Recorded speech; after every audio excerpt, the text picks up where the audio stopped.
এরপরে প্রশ্ন হলো, আমি বিয়ে করতে চাচ্ছি কিন্তু মহারণা নিয়ে খুবই চিন্তিত। কাবিন মহারণা নাকি অলংকার যেগুলো দিব সেগুলো মহারণা? দেখুন, বিয়েতে স্ত্রীকে মহারণা দিতে হবে, মোহর যেটা ধার্য হবে সেটাই দিতে হবে। এখন আপনি বিয়ের সময় কোন কোন জিনিসকে মহারণা থেকে কাটতে পারবেন আর কোনটা পারবেন না? আমাদের দেশে সাধারণত বিয়ের যে বাজার করা হয়, এই বাজারের যে ফর্দ থাকে 50,000, 1 লাখ, 1.5 লাখ টাকার যে বাজার করে, স্বর্ণ গহনা, কাপড় চোপড় এবং কসমেটিক্স ইত্যাদি মিলায় যত কিছু কিনে, এই সবগুলোর ফিগারটা বিয়ের সময় কাজী সাহেবকে বলে, কাজী সাহেব লেখেন এত টাকা উসুল।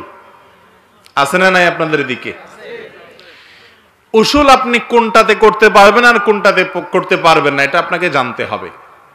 আপনি যদি কোনো স্বর্ণ গহনা দেন, সেটা যে দাম দিয়ে কিনেছেন সেই দামটা আপনি উসুল লিখতে পারবেন মহারণা থেকে, এটা ঠিক আছে। কিন্তু স্ত্রীকে পরার জন্য শাড়ি কিনে দিয়েছেন,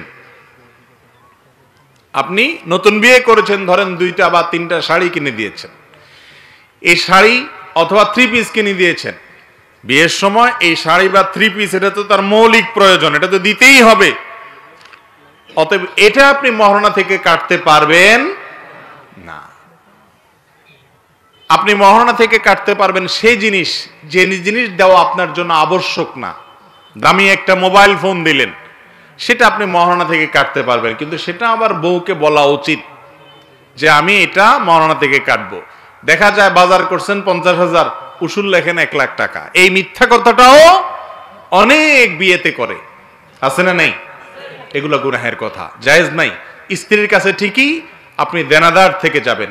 অতএব আপনি স্ত্রীর যে মৌলিক প্রয়োজন আছে, খাবার দাবারের জন্য আপনি তাকে টাকা পয়সা দিচ্ছেন, বাজার সদার জন্য টাকা পয়সা দিচ্ছেন, সংসার চালাচ্ছেন, অথবা তার যে ভরণ পোষণ দিচ্ছেন, অর্থাৎ মৌলিক প্রয়োজন পূরণ করছেন, সেটা আপনি মহারণা থেকে কাটতে পারবেন। অতএব পরনের শাড়ি কিনে দিয়ে মহারণা থেকে কাটা যাবে। সে শখ করে একটা কিছু চাইছে যেটা তার মৌলিক প্রয়োজন না, একটা দামি মোবাইল ফোন চাইছে, তখন আপনি চাইলে বলতে পারেন যে দেখো আমি তো তোমার কাছে মহারণার টাকা দেনা আছি, তো তোমার এই মোবাইল ফোন কিনে দিতে পারি, শর্ত হলো এটা মহারণা থেকে কাটা যাবে। এটা যদি বিবি সাহেব বা বেগম সাহেবা রাজি হয়, আপনি কিনে দিলেন, তাহলে এক গুলিতে 2 শিকার। বিবি সাহেবও খুশি হয়ে গেল, মহারণাও আদায় হয়ে গেল। একটু চালাক চতুর হলে মহারণা আদায় করা কোনো ব্যাপার না। কিন্তু আবার ছোট লোকই করবেন না। 10 টাকার বাদাম কিনে আইনাও বলেন না যে মহারণার থেকে কেটে নিও। বুঝতে পারছেন কথা? এরকম ছোট লোকই অনেকে করে। 20 টাকার বুট বাদাম আইনাও যদি বলেন যে মহারণার থেকে কাটে দিয়ে, এটা তো তোমার ভাত কাপড় না, এটা তো এক্সট্রা খাবার, অতএব মহারণার থেকে কাটলাম।